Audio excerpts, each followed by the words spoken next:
4 obstacles à la manifestation de la gloire de Dieu dans la vie du chrétien.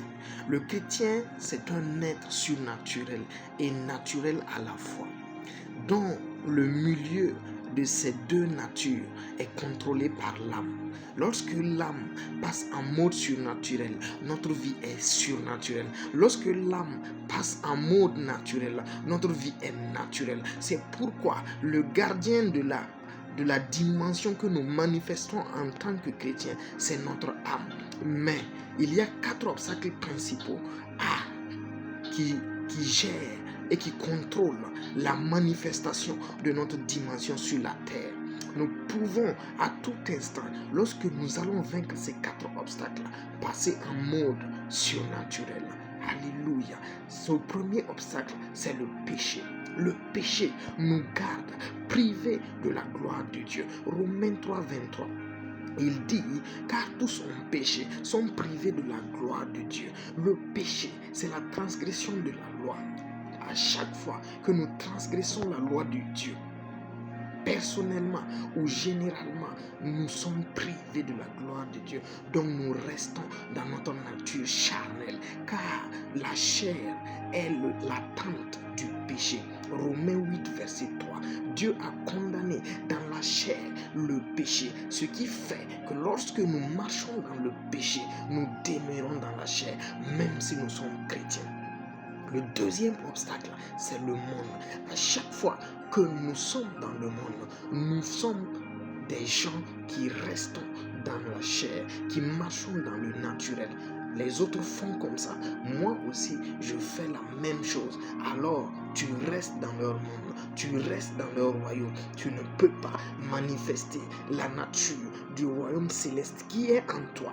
Il est en toi, mais cette nature ne va pas se manifester parce que tu es dans le naturel en étant dans le monde. Et le monde, c'est quoi? C'est le cosmos. C'est un gouvernement habile mis en place par Satan pour détourner chaque chrétien de la manifestation de la foi. Le monde, c'est tout ce qui t'empêche de marcher par la foi, tout ce qui t'empêche de manifester ta foi, tout ce qui t'empêche de dire je vais marcher par la foi, c'est ça le monde. Si par exemple tu as un médicament qui t'empêche de marcher par la foi, c'est le monde. Si tu as une source autre que Dieu qui t'empêche d'avoir foi en Dieu pour les finances ou bien pour une aide quelconque, c'est le monde.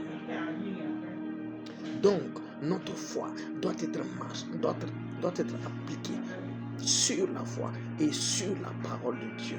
Et la troisième chose, c'est la chair. La chair, la chair, la chair. La chair est une entité. Et cette chair-là a 3 dimensions.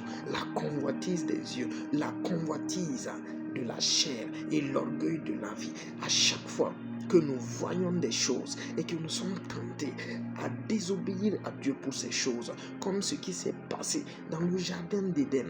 Le fruit était beau à manger, il était bon à manger, et à cause de cela, l'homme et la femme ont désobéi à la parole de Dieu. C'est la chair. La chair, lorsqu'elle s'exprime dans la convoitise des yeux, nous amène à dire non à ce qui est de Dieu pour marcher dans ce qui est de nous, notre convoitise.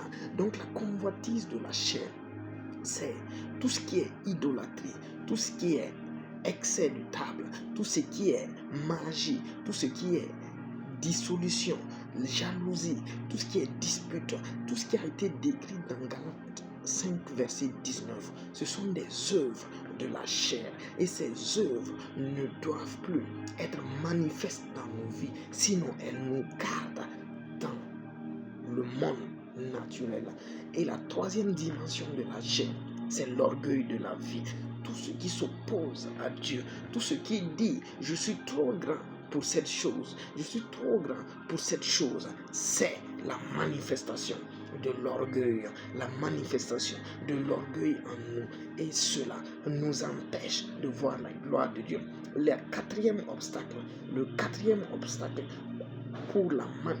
contre la manifestation de la gloire de Dieu dans nos vies, c'est Satan lui-même qui, par des mécanismes qui l'ennemi vient voler ce qui est en nous, ce qui a été disposé par Dieu pour nous, il vole cela et nous pouvons lui résister avec une foi ferme, Dans 1 Pierre 5, nous devons nous soumettre à Dieu et lui résister. Et nous nous soumettons à Dieu par la consécration, par la parole, la méditation de la parole, par la proclamation de la parole, par la pratique de la parole, par une vie de prière conséquente, par une vie de sanctification et de jeûne.